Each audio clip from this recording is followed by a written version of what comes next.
ว่าแต่พยายามมากบ่ขาดมันจะคอยสะสมไปเองดอกเด้ออีหยังก็ดีอย่างหน่อยเขาก็มีเครื่องอยู่ของเขาเองคือ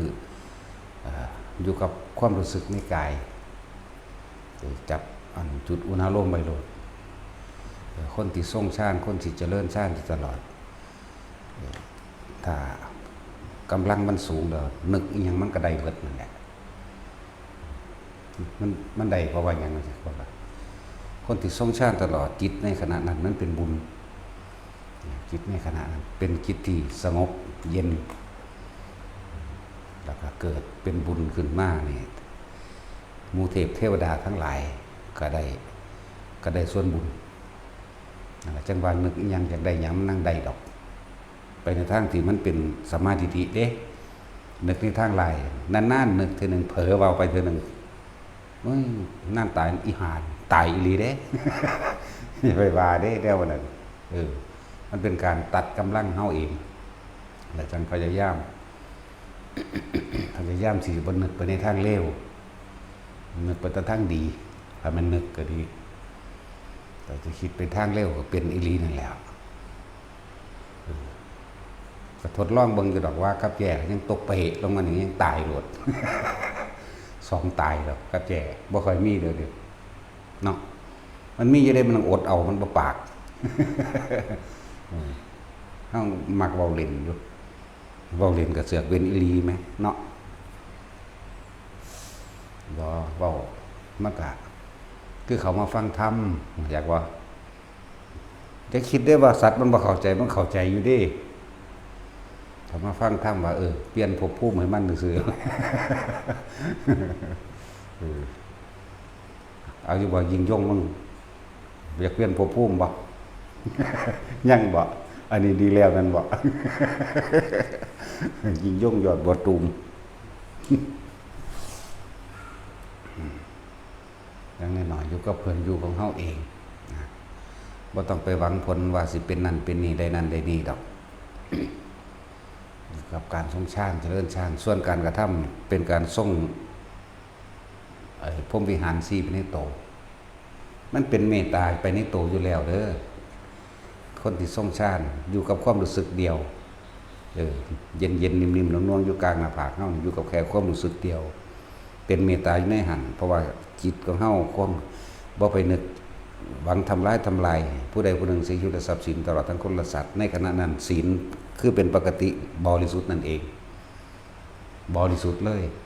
มันก็เป็นกรุณาในตัวอยู่แล้วมันเปิดเป็นมุทิตาในโตเป็นอุเบกขาในโตนั่นแหละมันได้ตั้งหลายอย่างเด้โดยอานิสงส์แต่จิตมันก็ตั้งมั่นแล้วว่าเป็นสมาธิเมื่อมันเป็นสมาธิมันจิตตั้งมั่นแล้วมันก็คอยสังสมกำลังของมันเองแหละกำลังอย่างกำลังของปัญญาเมื่อถึงเวลาสิ่งนั้นพุทธสิ่งนี้พุทธมันทางพิจารณาของมันแบบเป็นอนิจจังอนัตตาเองหรอกไปเถอะเวลาทำพุทธเป็นว่าทำพุทธก็คือขึ้นเก่าๆพุทธขึ้นมานั่นแหละแต่ว่าเขาสิใส่วิธีประหารมันแนวใดเขาถิ่มลงในพระไตรลักษณ์เบิดอนิจจังทุกขังอนัตตาถิ่มลงเบิดเลยมันเลยเป็นแค่เกิดดับหรือว่าเป็นแค่สิ่งที่ผ่านเข้ามาแล้วก็ผ่านไปนะไปเถอะยังหน่อยทุกคนเป็นยังบ่ได้นี่แต่ยังบ่ได้ยังทุกคนข้างพรหมโลกยังสูงอาจจะเลยในอภัสราพรหมขึ้นไปอภัสระพรหมสันติโหกจากบ่ล่ะพวกทรงชาติได้ดูนี่แม่นบ่ได้ยังสันติโหกขึ้นไปท่านพระพุทธเจ้าอีกองค์เลยฮอดพระพุทธเจ้าสิริยเมตไตรพุ่นเด้อจังซั่นแหละ เพราะว่าเฮาสิได้เปรียบ ได้เปรียบช่วงใดล่ะได้เปรียบช่วงอันตทานตรกัปอันตทานตรกัปจากว่าอันตทานตรกัปดวงอาทิตย์ขึ้น7ดวงพุ่นเด้บ่ทันได้แม่นตอนพระพุทธโคดมเฮาเด้บ่แม่นอันตทานแห่งพระพุทธเจ้าโคดมเฮาเด้นั่นแหละบ่แม่นสิ้นแค่พุทธันดรนึงเด้ส่วนการสิ้นพุทธันดรนี่เมื่อมันเบิดอายุบ่มีผู้ใดถึงพระรัตนตรัยเลยบ่มีผู้ใด ในการเคารพบูชาเลยนี่ปึ๊บพระบรมสารีริกธาตุของพระพุทธเจ้าสิร่วมโตกันอีกครั้งหนึ่งร่วมโต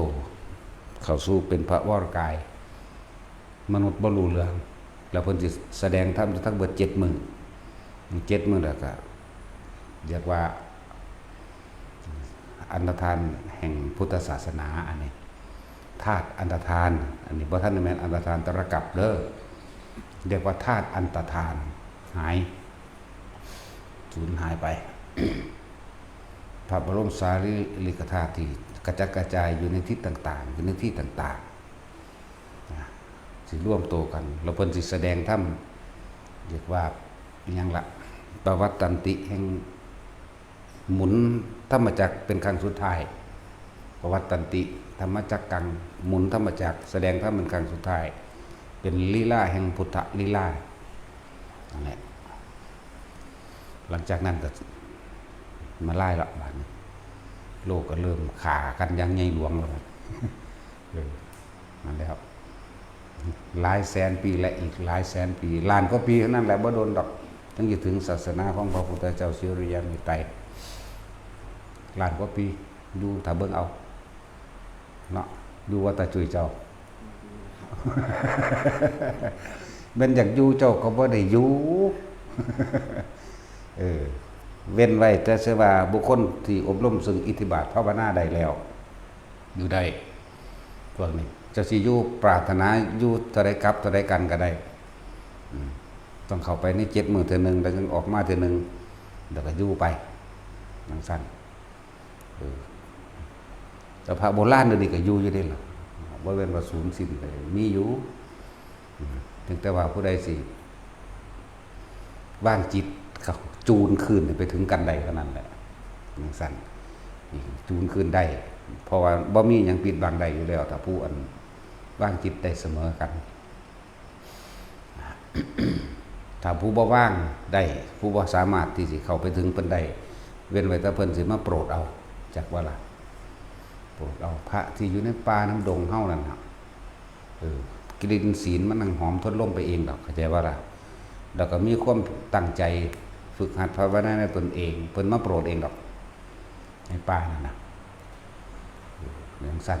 มาในรูปแบบต่างๆเวลาขับขันหรือเวลา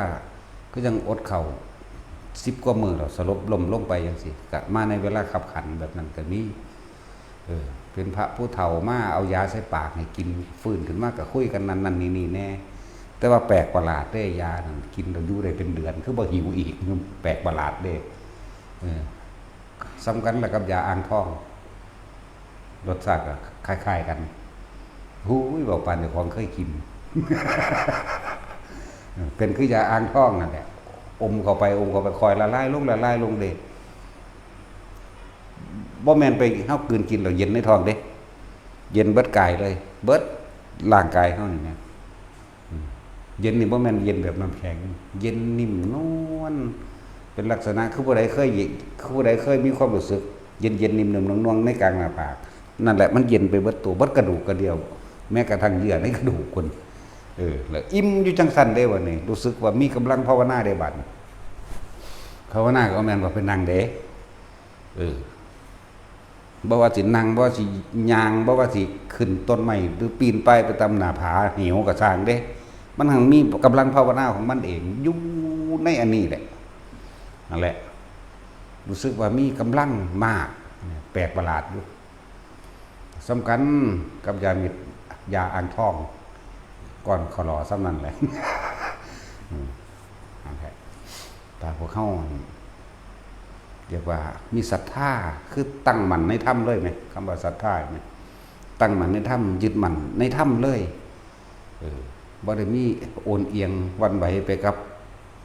สิ่งอื่นๆกับสิ่งศักดิ์สิทธิ์กับคิดว่ามีผู้ใดผู้หนึ่งสิมาดลบันดาลบ่มีเลยมุ่งเน้นพึ่งตนเองกับหลักธรรมเลยมันไม่เป็นหรอก แต่ก็บ่ต้องไปลักษณะว่าเอิ้นผู้นั้นผู้นี้มาซอยเข้าใจบ่บ่เอิ้นเฮานี่บ่เคยเอิ้นไผอันเรื่องว่าให้เทวดาให้อินพรหมจังสันจังซี่มาซอย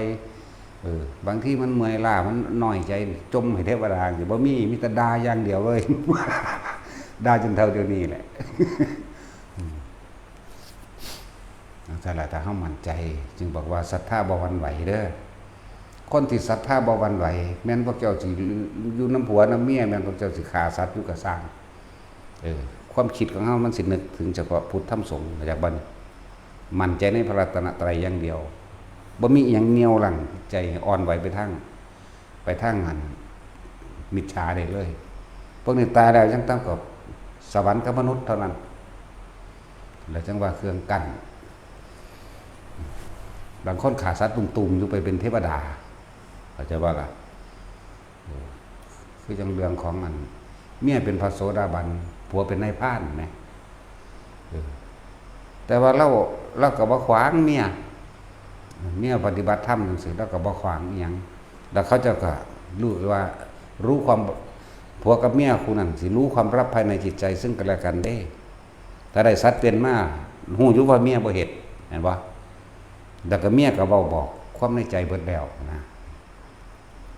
นั่นแหละแล้วก็ต้องฆ่าให้ซะก่อนเมียจังเฮ็ดจังซั่นล่ะบัดนี้แทรกซึมเอาน้ำเมียจังว่าแทรกซึมเอา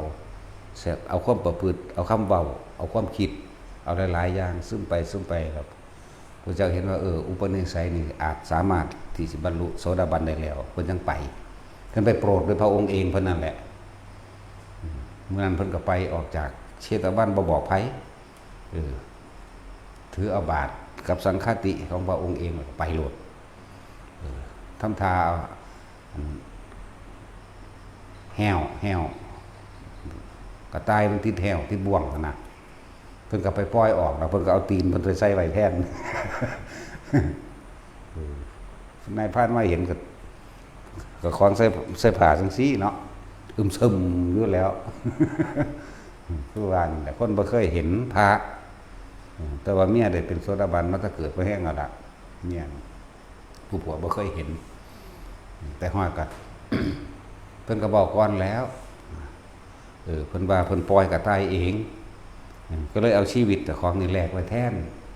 แล้วถ้าท่านนายพรานเฮ็ดจังใดเถอะนะสิฆ่าเราอาตมานี่ก็ฆ่าเถอะนะทางนั้นมันบ่ได้คิดพอหยังแล้วบ่ได้เข้าใจได้ว่าเป็นพระเห็นบ่ล่ะดึงธนูง้างขึ้นหมดแล้วสิปล่อยลูกธนูไปมันบ่ปล่อยไปบ่ได้ที่พระพุทธเจ้าใส่อิทธาภินิหารนั่นบ่ล่ะจำไว้เด้อสัทธาทนุงอากติตุงวิสัชเชตุงนาทาสิจำเอาสัทธาทนุงอากติตุงวิสัชเชตุงนาทาสิเพิ่นบอกจังซี่เพิ่นมีสัจจะเด้เนาะนั่นแหละคำเดียวนั่นแหละเราก็ถือเอามาเป็นสัจจะเอาตัวเนาะเฮาบ่มีเฮาก็เอาคำของเพิ่นเอาไปตัวสั่นแล้วผู้เมียปกติแล้วบ่เคยกลับมาสายปานนี้แล้วบ่เห็นก็นำทางผัวตัวนำไปก็เห็นผัวดึงธนูง้างออกมาเต็มที่อยู่แล้วมันก็ข้างเด้อมันข้างเด้อซั่นพระศาสดาทรงห้ามธนูไม่ให้เล่นออกจากแหล่งเด้อครับข้างว้าอย่าเฮ็ดพ่อข่อยจะทำร้ายบิดาของฉันแล่นไปบอกว่าจะทำร้ายบิดาฉันจะทำร้ายบิดาของฉันไปบอกผัวเอาลงนี่ก็ไปไหว้พระพุทธเจ้าก่อนไหว้พระพุทธเจ้าก่อนทั้งก็ตกใจว่าพ่อเฒ่า เข้าใจว่าพระพุทธเจ้าเป็นพ่อเฒ่านี่คนทั้งโลกก็จังซั่นแหละบัดนี้เพิ่นจังแต่ผู้ใดอยากกลับกันก็เว้าขึ้นหลังเอาก็เพิ่นก็เว้ากลับหลังว่าจะว่านี่ผู้นี้จังว่างตะนูลงได้ชื่อเอาเด้อมันจังว่างตะนูลงได้แต่ก็แล่นเข้าไปขอโทษขอขมาพ่อเฒ่าคือเขายังเข้าใจว่าเป็นพ่อเฒ่าเด้จังซั่นแล้วเพิ่นก็แสดงทำไปเลยบรรลุโสดาบันนำกันสัตว์ที่เป็นที่ตัวเองเคยได้มาก่อนปล่อยบ่ได้บาดนี้นั่นแหละแต่โสดาบันแล้วเอาหยังมาเป็นเครื่องวัดบ่มีความคิดเลยเด้อในการทำร้ายเบียดเบียนให้ผู้ใดผู้หนึ่งเสียชีวิตและทรัพย์สินตลอดทั้งมนุษย์และอมนุษย์ร่วมไปได้นี่ร่วมไปเด้อคำว่าศีลนี่เด้อทั้งมนุษย์ทำร้ายเบียดเบียนให้ผู้ใดผู้หนึ่งเสียชีวิตนี่หมายถึงทั้งมนุษย์และอมนุษย์แล้วทั้งสัตว์แล้วบ่ และทรัพย์สินแสดงบ่ทางบ่หลักบ่ปนบ่ขี้บ่ขามันพร้อมแม่นบ่มันร่วมแล้วนี่เครื่องวัดอริยบุคคลวัดแบบนี้วัดในตนเองนั่นแหละเฮาไปวัดผู้อื่นบ่ได้ดอกเฮาบ่มีญาณคือเพิ่นนั่นแหละนี่คือตัวเครื่องวัดของศีลวัดตัวเองโดยตัวเองโดดเด้อมันสิบ่มีความคิดในแบบนี้เลยความคิดว่าสิฆ่าไผลักของไผทำลายผู้ใดผู้หนึ่งสิผู้ใดทรัพย์สินบ่มีในความคิดจากบ่นี่บ่มีเลยบ่เข้ามาคิดได้เลยนะนั่นแหละปกติศีลเป็นแบบนั้นแปลว่าผู้ไม่เบียดเบียนแล้วหรืออริยะผู้บ่เบียดเบียนหรือสิว่าอย่างว่าแปลว่าผู้ไม่มีศัตรูก็ได้บ่มีแล้วสมความโกรธยังมีบ่มีความอยากรวยมีบ่มีแต่ว่าเป็นสัมมาเด้เข้าใจบ่ล่ะว่าแม่นโลภเด้โรภจิตนี่คนละอย่างเด้กับสัมมาสัมมาอาชีโวนะคนละอย่างกันเด้อโรภจิตทั้งอยากได้ของเขาทั้งอยากฆ่าเขาเด้ได้มาโดยวิธีใดก็ตามกูเอาให้ได้เด้นี่เรียกว่าโรภจิตพวกนี้บ่มีจิตโลภในลักษณะนั้นแต่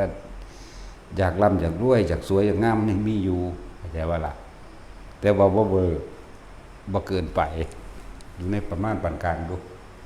พวกนี้หรือว่าถ้ำโสดาบัน แล้วก็บ่หวั่นไหวในอย่างอื่นที่เข้ามาแม่นผู้ใดสิเว้าให้ไปถือผีสางนางไม้เทวดาหรือว่าถ้าเจ้าบูชานั่นอันนี้จะเอานั่นนี่มาถือเอาเสียเงินให้เจ้าพันล้านบ่มีทางใจว่าล่ะเจ้าเว้าเล่นๆก็ได้ว่าผู้ทำสงฆ์บ่มีพระรัตนตรัยบ่มีทำทั้งหลายเป็นของหลอกลวงบ่แม่นดอกจังซี่บ่มีทางเว้าก็แล้วกันแม้กระทั่งว่าถูกอาญาของพระราชาสิตัดข้อย่อมข้อขาดพวกนี้นั่นแหละสละชีวิตเพื่อทำคือความจริงรักษาความจริงนั่นเองมันบ่เสียเวลาพวกนี้เกิดบ่เกิน7ชาติจากว่านี่พวกโสดาบันพวกสัตตุคตะปรมะนั่นแหละสัตตะก็แปลว่า7นี่แหละพวกนี้กลับมาเกิดอีกไม่เกิน7ชาติบ่ฮู้ว่าแบบใดบ่แม่นว่าถ้าเกิดในมนุษย์เด้นี่ตายจากมนุษย์แล้วไปเกิดในเทวดานี่เป็นชาติ2เข้าใจว่านี่หรือจะยิ่งขึ้นไปเทวดาอีกก็เป็นชาติ3หรือจะยิ่งขึ้นไปอีกเป็นเทวดาก็ชาติ4ชาติที่5มาเป็นมนุษย์ก็ได้มันบ่ล่ะอันที่6เป็นเทวดาสันนี่อันที่7เป็นเทวดาอีกสันนึงบรรลุก็ได้เด้อนั่นแหละ บัดนี้พ่อพวกนี้เอิ้นว่าปัญญาอ่อนอยู่พวกโสดาแบบปัญญาอ่อนบ่แม่นด่าคนเป็นคนปัญญาอ่อนเด้รู้จักบ่นี่ บ่แม่นพวกปัญญาอ่อนเด้มันคนละอย่างกันเด้ส่วนพวกปัญญาปานกลางเนี่ยก็คือพวกโกลังโกลโสดาเกิดอีกไม่เกิน3ชาติสิมนุษย์ก็ได้เทวดาก็ได้ชาติที่3ก็จบบ่คือเอกพิชีเด้เป็นผู้มีพืชนอนเนื้อเกิดอีกครั้งเดียวเอกะเดือนหนึ่งพิชีเป็นบ่พืชเพิ่นเทียบพืชนั่นแหละประเภทโสดาบัน3ประเภทแต่ว่าเครื่องวัดของโสดาบันศีลนี่คือเอาตัวความรู้สึกนึกคิดของเฮาโลดบ่เคยมีความรู้สึกนึกคิดที่จะทำร้ายเบียดเบียนให้ผู้ใดผู้หนึ่งสิผู้ใดทรัพย์สินตลอดทั้งคนมนุษย์และอมนุษย์ทั้งเบิดนั่นแหละ ส่วนความรู้สึกทางเพศนี่เป็นปกติจากเวลาพวกนี้มีเป็นปกติเป็นธรรมดาความอยากรวยก็มีเป็นธรรมดาแต่ว่าโดยเป็นสัมมาทิฏฐิเป็นสัมมาอาชีโวเด้อายุให้กินเป็นธรรมดานั่นแหละอะไรจังสั้นบ่โคตรโกงไผดอกพวกนี้ก็ยังว่าไม่เบียดเบียนผู้ใดผู้หนึ่งเสียชีวิตและทรัพย์สินนะมันบ่ล่ะทรัพย์สินนั่นแหละจังสั้นส่วนพวกขึ้นไปอีกพวกบำเพ็ญเป็นพวกสกิทาคามีอีกอย่างหนึ่งเป็นผู้มาคราวเดียวจากบ่ล่ะสมมติว่าชาตินี้ตายเราไปเป็นเทวดาแล้วก็มาเกิดเป็นมนุษย์อีกที่เดียวก็บรรลุอรหันต์เลยคราวเดียวสกิสกะอนาคามีบ่มาเด้บ่มาเลย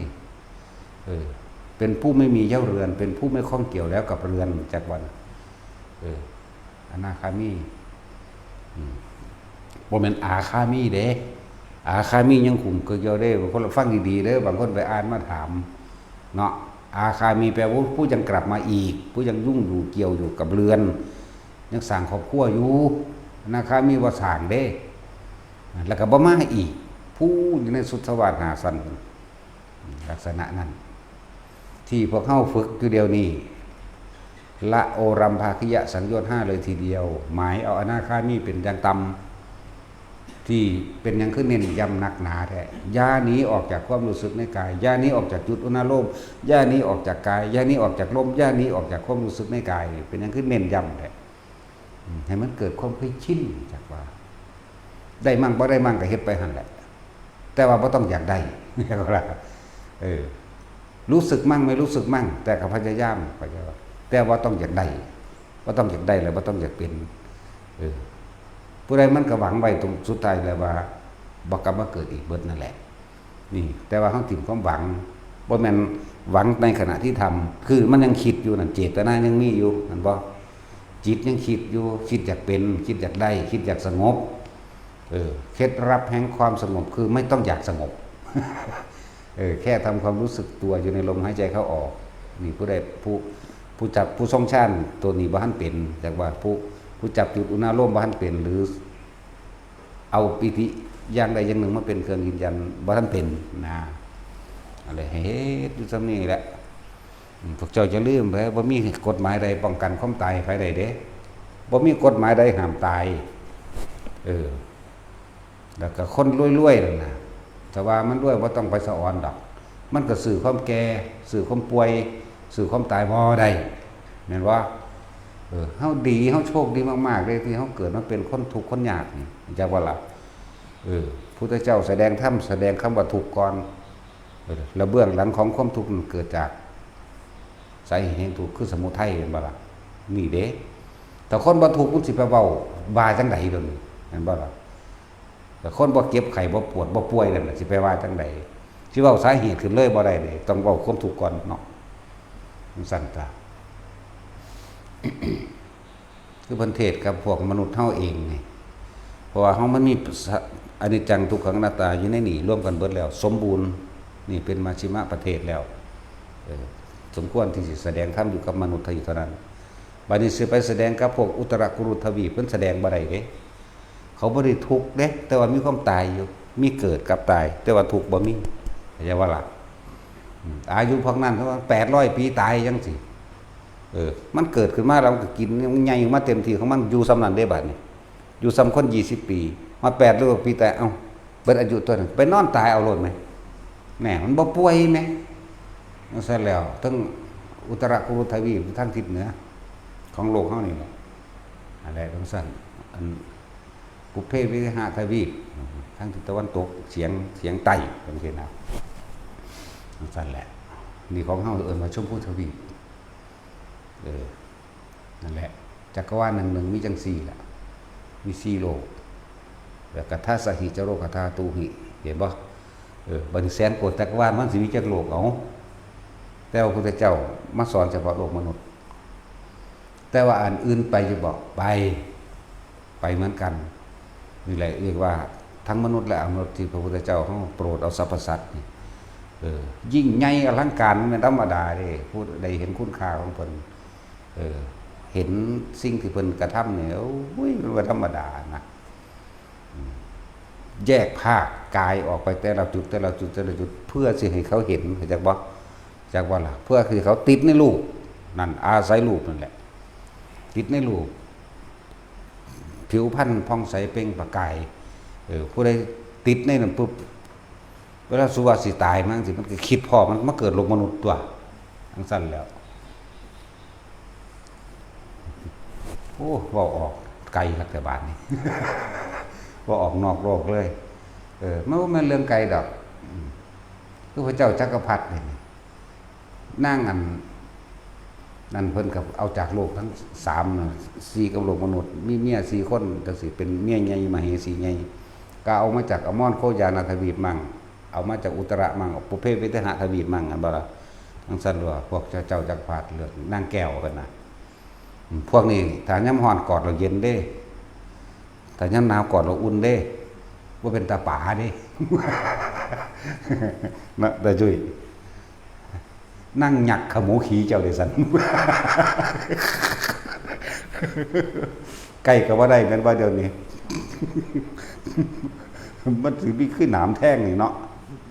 แต่ว่าเห็ดน้ำก็บ่ได้อีกมันคักก็หอกดาบอีก คือสั้นแล้วพูดถึงพระเจ้าจักรพรรดิเพิ่นมีจังซี่แต่ก็อย่างอื่นอีกก็เยอะแยะอยู่ดอก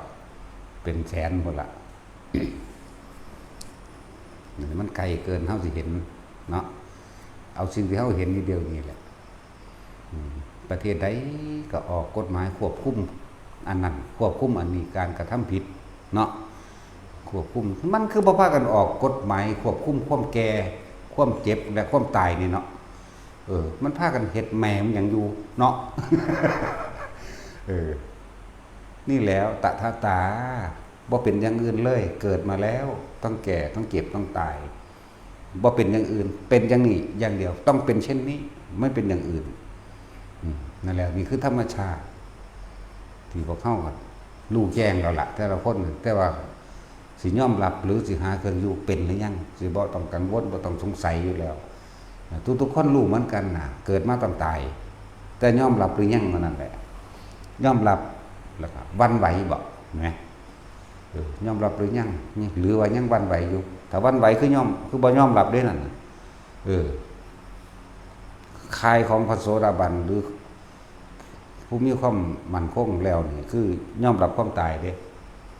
ที่เขาเจ้าว่าตัดสักกายทิฏฐิอย่างนั้นอย่างนี้วายแต่ตัดสักกายทิฏฐิจริงๆมันอนาคามีมันได้แล้วนะไล่เบิ่งดูแต่ว่าบ่แม่นมันธรรมดาบ่ยอมรับความตายนึงดอกมื้อนี้ไล่เบิ่งเด้อ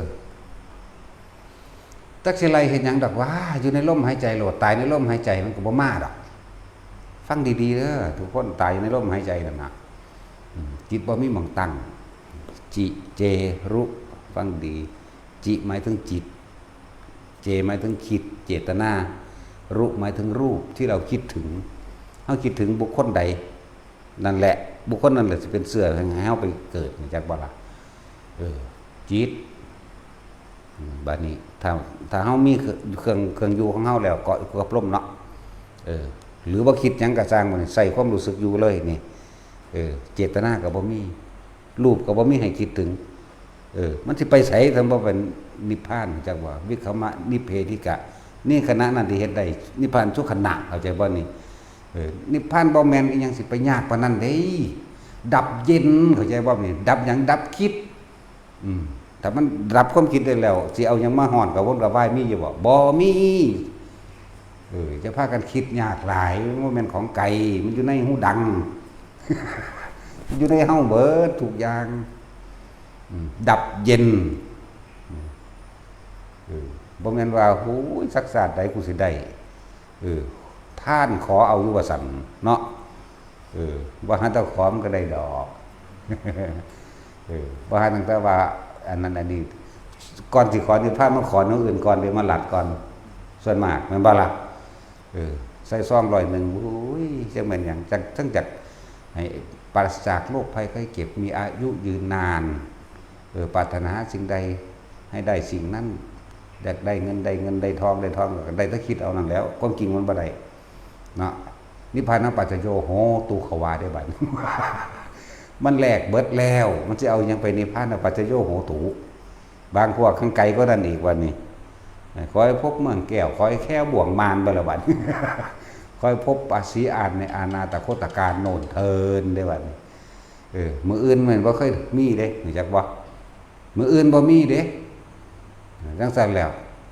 มันมีแต่มื้อนี้แหมเนาะมื้ออื่น มื้ออื่นก่อนเพราะว่าแม่นบ่ฮอดมื้อนั้นก็คือเป็นมื้อนี้บ่เป็นมื้อนั้นจังซั่นพวกอนาตโคตการโน่นเทินทางไกลคักบัดนี้แม่นหยังบูบัดนี้ปัจจุบันยังบ่รู้เพิ่งดูสิไปอนาตโคตการสิไปปรุงไปแต่งอีหยังอีกถ้ามันฮอดแล้วมันกันว่าอนาตโคตการอีกคือเก่าเนาะได้จังซั่นแล้ว บัตรท่านนี่ยังเข้าคนทั้งหลายที่บ่เข้าใจในธรรมะ คนทั้งหลายจะบ่ฟังพุทธเจ้าโดยแจ่มแจ้งเฮ็ดอีหยังก็สร้างล้วนแล้วแต่หวังผลนั่นบ่ล้วนแล้วแต่หวังผลเด้เอาพวกสุว่าพวกเอาพวกศาสนาอื่นๆซะแม่นเฮ็ดก็เฮ็ดแบบหวังผลเนาะซอยคนก็หวังผลให้คนซอยคืนท่านสิ่งใดไปก็หวังผลนั่นแหละนั่นแหละจังซั่นแต่ของพุทธเจ้าเฮาฟังดีๆเด้เวลาเฮาให้ทานสิ่งใดก็สั่งอย่าปรารถนาในความอยากได้อยากดีที่มีเป็นอย่าหวังผลในทานอย่ามีจิตผูกพันในผลในทานอย่ามุ่งการสังสมในความอยากได้และอยากเป็นเด้นี่เด้บุคคลผู้กระทำอยู่เช่นนี้บ่อยๆจิตจะไม่คิดนึกถึงสิ่งที่ปรารถนาคือบ่อยากได้เขาจะว่านี่บ่คิดถึงรูปร่างลักษณะท่าทางของบุคคลที่อยากได้รูปร่างลักษณะต่างๆของบ้านของเรือนของทองของเงินของยศถาบรรดาศักดิ์และอำนาจนั่นบ่ล่ะนี่ท่านแบบอุเบกขามันเป็นจิตเป็นกลางอยู่แล้วเฮาบ่แม่นท่านแต่แบบนี้บัดนี้ยิ่งไปกว่านั้นเฮายังมาฝึกอานาปานสติอีกแล้วเฮายังรู้จักวิหารธรรมอันเป็นเครื่องอยู่แห่งตนอีกนี่แหมอันใดเกิดขึ้นมาเฮาก็สัตว์มันลงในทุกอย่างบ่กี่ลังอย่างยืนทุกอย่างบ่เที่ยงแท้แน่นอนเกิดเป็นหยังกะช่างเถิดทุกทั้งนั้นเนี่ยมันสิลงหม่องนี้เบิดเด้อคิดเอาเด้อเกิดเป็นหยังกะช่างทุกทั้งนั้นเพราะความเกิดเป็นทุกเพราะว่าหยังทุกเพราะหิวเพราะร้อนเพราะหนาวเพราะเจ็บเพราะป่วยเพราะพัดพรากจากสิ่งที่รักทุกเพราะกลัวตายถึงจะกลัวขนาดไหนมันก็ตายคือเก่าเนาะนี่แล้วจังบอกว่าฟังดีๆพระพุทธเจ้าบอกเฮานะอย่าหวังผลในท่านจะมีจิตผูกพันในผลของท่านจะมุ่งการทั้งสมในความอยากได้อยากดีอยากดีอยากเป็นนั่นแล้วจิตเป็นผู้คิดผู้นึกผู้ปรุงผู้แต่งก็คือเจตนาส่วนว่าเขาอยากมีอำนาจจะเป็นคือผู้ริทัศน์นี่ผู้ริทัศน์หนักใหญ่นี่ถือเป็นหยังจังขืนมารักษาศีลในเมืองมนุษย์พอคนมีเจตนาและจุดมุ่งหมายในการครั้งหนึ่งพอเพิ่นอยากว่าผ้าไปเข้าเฝ้าพระอินทร์เลยอยากได้สมบัติของพระอินทร์โอ้ยเฮ็ดจังได๋สิได้สมบัติของพระอินทร์เนาะโอ้ยอยากได้แบบนี้บ่แม่นไปซิ่งเอาเด้เข้าใจบ่ก็เลยถามว่าเฮ็ดจังได๋คือได้แบบนี้คือเป็นแบบนี้นะเพิ่นก็เลยบอกวิธีให้ตอนนี้เจ้าเป็น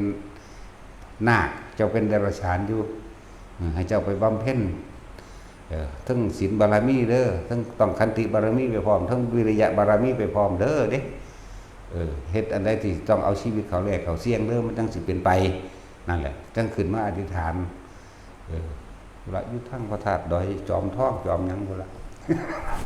อยากว่าล่ะอยู่ประเทศไทยเฮานี่แต่ว่าอยู่ไกลดอกเชียงใหม่พุ่นล่ะ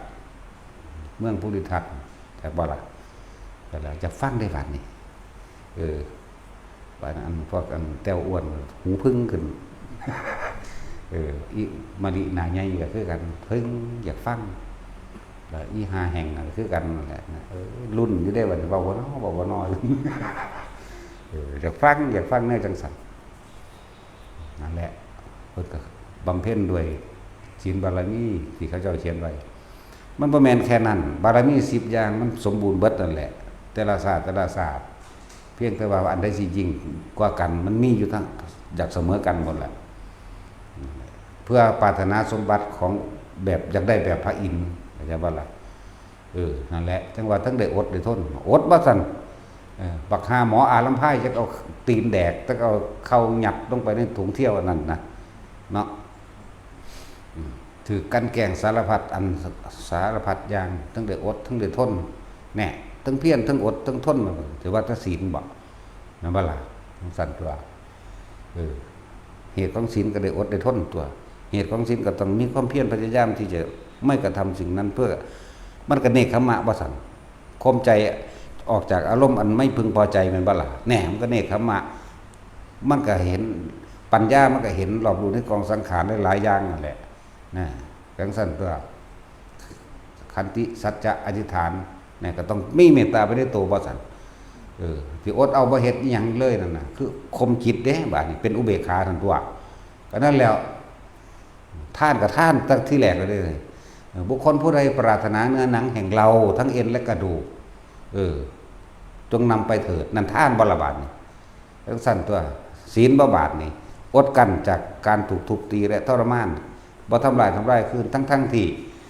อาจทั้งที่สามารถที่พ่นพิษใช่ทีเดียวแหลกล้านเป็นพุยผงได้หมายถึงเฮ็ดบักหาหมออารัมไพ่นั่นก็บักเดียวนั่นแหละ ทั้งสั้นแล้วส่วนลูกไส้ยังว่าเป็น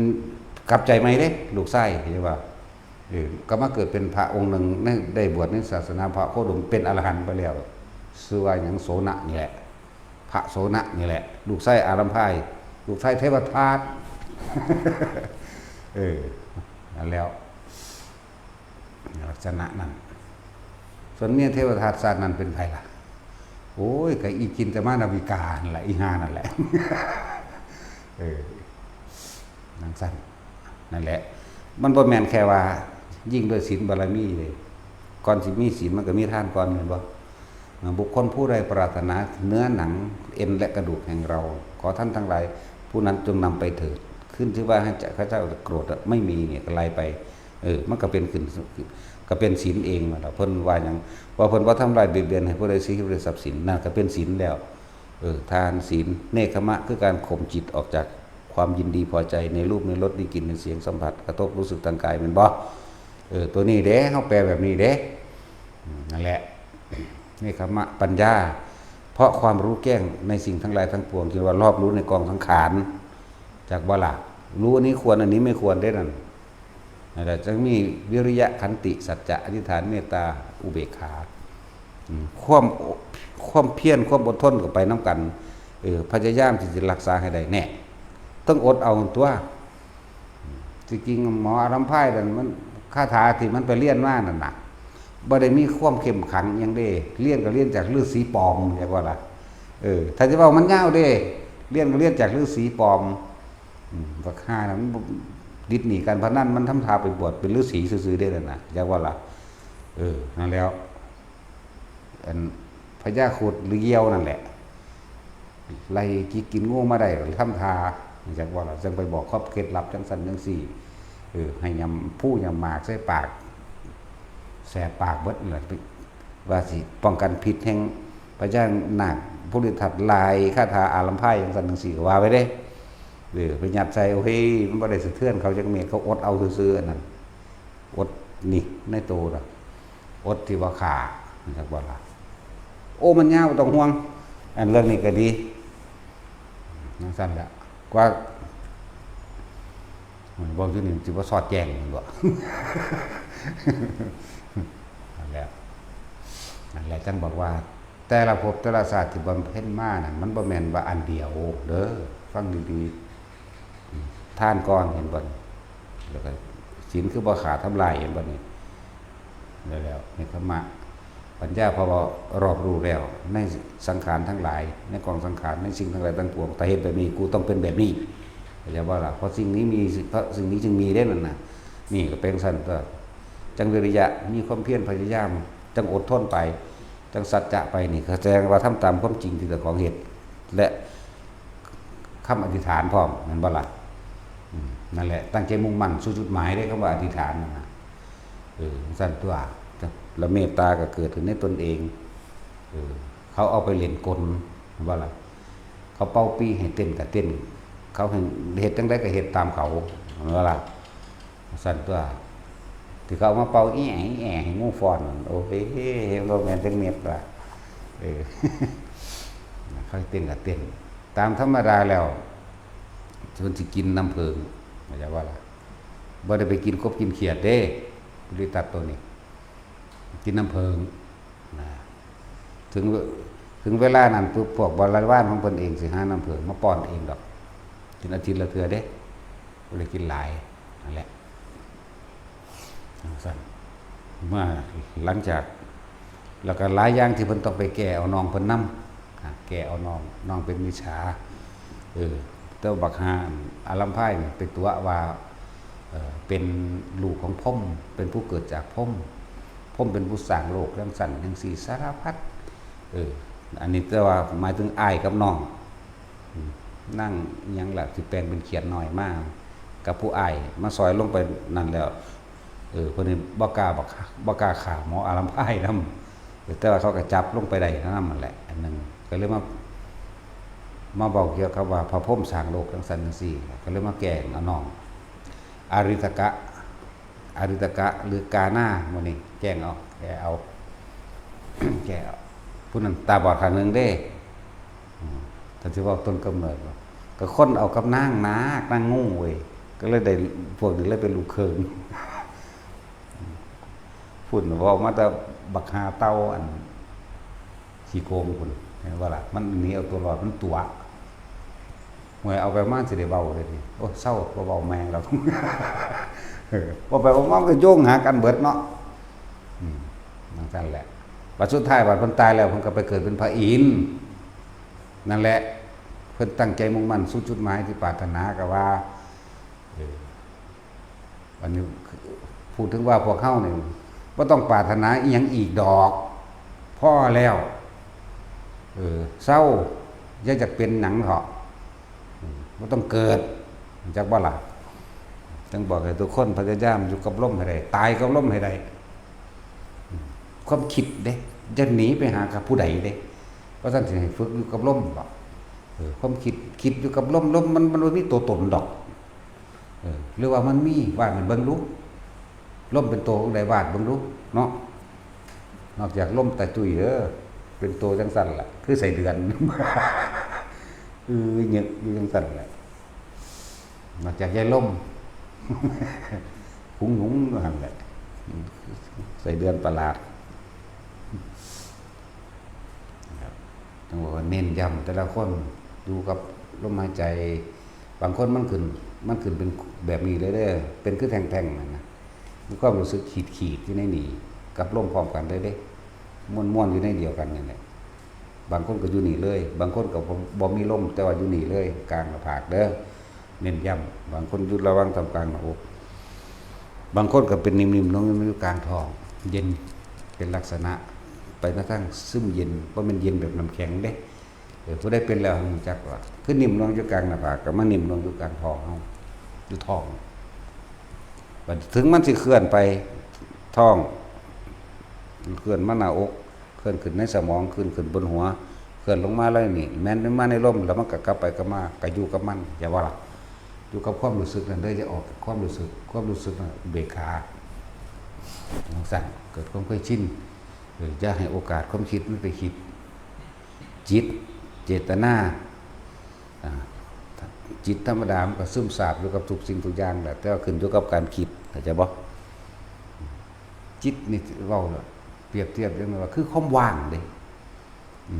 แต่ว่ามันซึมซาบอยู่กับทุกอย่างมันก็เลยไปหาจับเอาอันใดหนึ่งเป็นจุดไว้มันก็เลยเกิดมันก็เลยมีเครื่องเหนียวเครื่องรั้งมีเครื่องเหนียวรั้งมีเครื่องเกาะเกี่ยวอาสวะไปมันเลยมันมีอันใดอันหนึ่งแค่อันเดียวนั่นแหละสักก่อนเปรียบเทียบจิหมายถึงจิตเจหมายถึงคิดรุนี่คือรูปนั่นเองรูปร่างลักษณะท่าทางบุคคลสัตว์สิ่งของอาจจะบ่นี่เราดูอันนี้จิธรรมดานี่เป็นความว่างแต่มันก็ซ่อนอยู่ในทุกอย่างนั่นแหละขึ้นอยู่กับว่าเฮาสิไปให้ความสำคัญกับสิ่งใดสิ่งหนึ่งบ่เข้าใจดีๆเด้อจิตเป็นความว่างแต่วันซ่อนเล่นอยู่กับสิ่งทุกอย่างแต่ทุกสิ่งทุกอย่างก็อยู่ในจิตคือที่ศูนย์รวมแห่งสรรพสิ่งทุกสิ่งทุกอย่างแต่ว่าเฮาสิให้ความสำคัญในอันใดอันหนึ่งคือเฮาขี่รถไปตามทางเสาไฟสายไฟเฮาก็เห็นต้นไม้เฮาก็เห็นงัวควายเฮาก็เห็นคนหญิงคนชายคนเล็กคนโตเฮาก็เห็นรถคันนั้นคันนี้เฮาก็เห็นเข้าใจบ่ถ้าไม่คิดให้ความสำคัญสักสิ่งสักอย่างนี่เจตนาบ่มีแม่นบ่มันก็นิพพานไปเลยเห็นบ่ตัดออกได้จิตเฉพาะจิตเจรุเพราะไม่คิดถึงวัตถุอันใดหนึ่งสิ่งของอันใดหนึ่งเข้าใจบ่นี่เนี่ยมันก็เลยเป็นอันเดียวกันได้นั่นแหละบัดนี้จิเจได้บัดนี้จิตนี่คิดได้บัดนี้ให้ความสำคัญกับสิ่งใดสิ่งหนึ่งก็เลยนำสิ่งนั้นมาคิดสิ่งใดสิ่งหนึ่งนั้นต้องเป็นรูปมันบ่จิเจรุนี่รูปบัดนี้แล้ว คือจังเฮาห่วงเอาห่วงหลานก็ต้องคิดถึงรูปบุคคลนั้นแม่นบ่ล่ะปรุงไปว่าบาดนี้นั่นเจตนาปรุงไปแล้วจินตนาการไปแล้ว เกิดอารมณ์ความรู้สึกห่วงนั่นแหละโอ้ยนั่นนี่บ่น้อนั่นเกิดแล้วเด้ความรู้สึกพอใจแล้วบ่พอใจนั่นเกิดแล้วเด้นั่นแหละพบเกิดแบบนั้นล่ะเพราะว่าความรู้สึกเฮาบ่นี้อยู่ในกายเฮาแล้วเด้อนี่ความรู้สึกเฮาเอาไปไว้กับกายผู้อื่นแล้วนั่นแหละจึงบอกว่าจิเจรุเพราะมีการคิดถึงรูปบุคคลสัตว์สิ่งของความรู้สึกเฮาเลยไปอยู่นำผู้อื่นพบเป็นเรื่องพื้นนาได้เกิดขึ้นแล้วนั่นแล้วจิตสุดท้ายเฮาไปคิดถึงสิ่งใดคนที่ตายเนาะโอ้ยห่วงหน้าเด้รูปภาพหน้าเกิดขึ้นแม่นบ่ล่ะจังซั่นแล้วพอดีใจขาดซ้ำตัวนั้นมันสิพุ่งไปหันได้ก่อนอยากบ่ล่ะในระหว่างการพุ่งไปตัวพอดีกันกับพวกกันเกิดในไข่จังซี่งูพอดีกับเป็นที่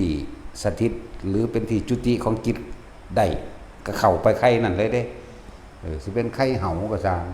สิเป็นไข่นกไข่ไก่ไข่เป็ดไข่หยังก็แล้วไข่งูนี่ได้บ่เด้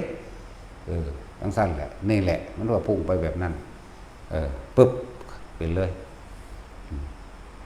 แต่สิเว้าล่ะส่วนมากเกิดแล้วตายแล้วเกิดเลยเด้จักบ่ล่ะคือเฮาตายแล้วเฮาก็ยังไปเกิดในนรกโลดตายแล้วเกิดเลยได้บ่ได้ไปผ่านไผได้เฮาก็เลยมันสารเลวเลยบ่จักว่าตายแล้วเกิดเลยได้เกิดในนรกเลยคือบ่เห็นพญายมมันตัดสินบุ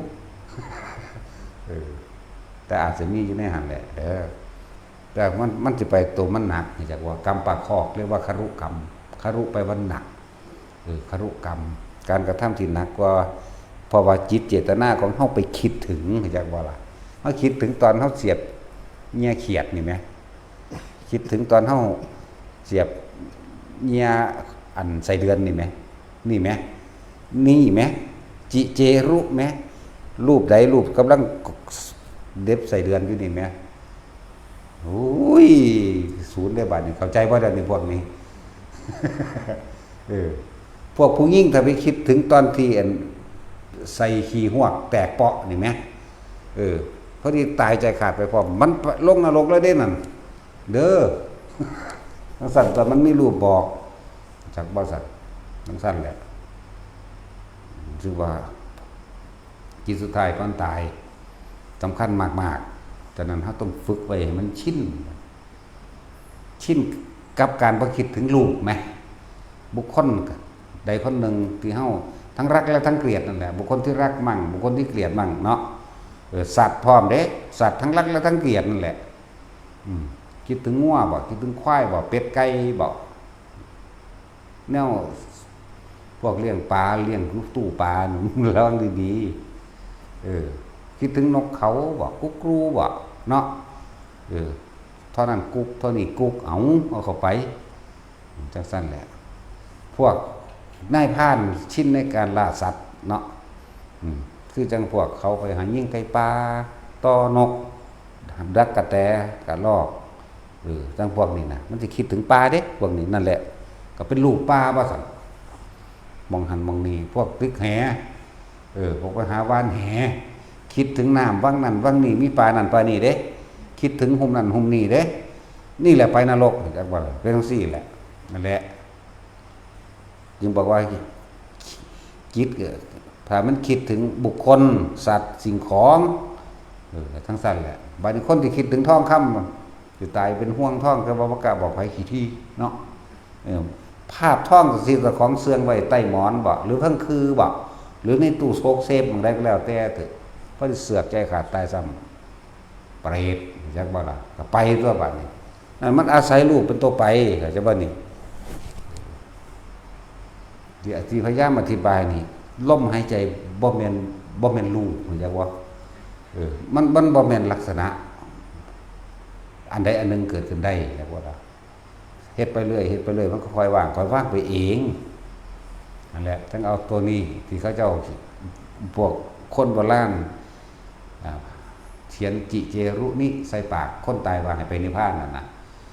มันเป็นปริศนาธรรม นะมันเป็นเช่าวะปัญญา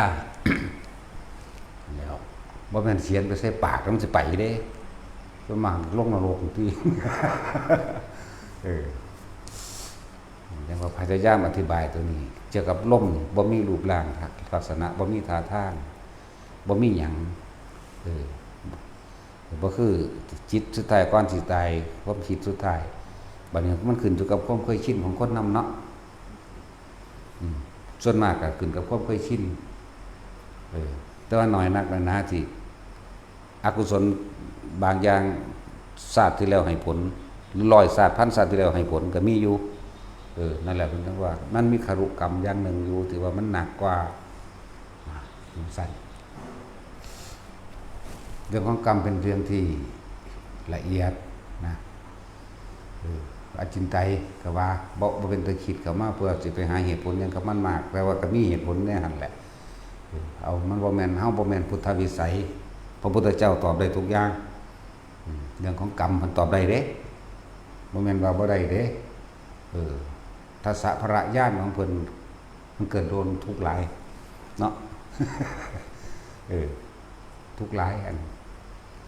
สั่นพวกเฮาน่ะบ่เอาล่ะลมหายใจอย่างเดียวโลดอย่างน้อยๆก็ทุกคนได้อนาคามีนะอย่างน้อยๆมันได้สำนีอู้หน่อยเด้ หลายจักสิได้หยังเนาะ จังว่าทุกคนให้ละโอรัมภคิยะสังโยชน์5เลยทีเดียวในขณะใดที่เจ้าอยู่ในลมหายใจใดในขณะนั้นแหละที่มันเป็นจากบัดนี้พวกเจ้าบ่ได้คิดถึงบุคคลสัตว์สิ่งของใด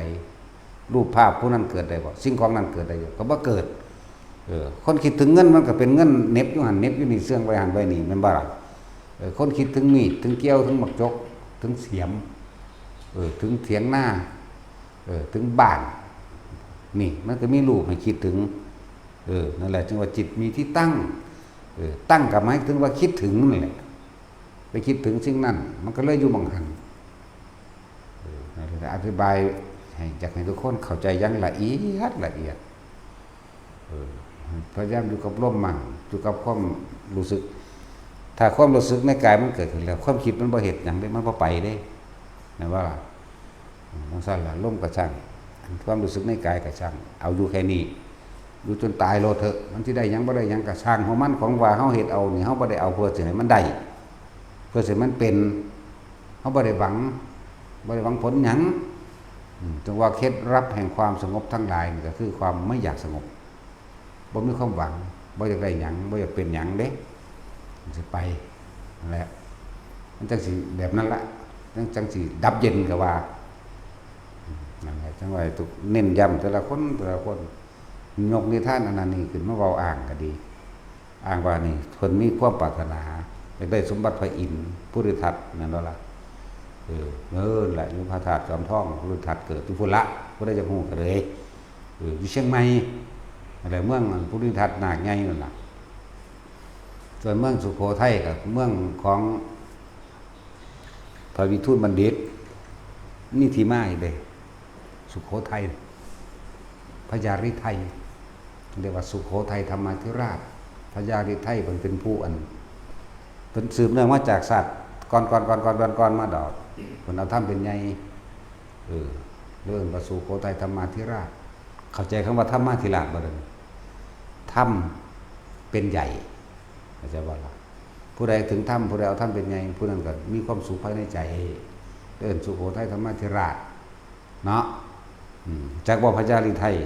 เอาสัมมาทานบัด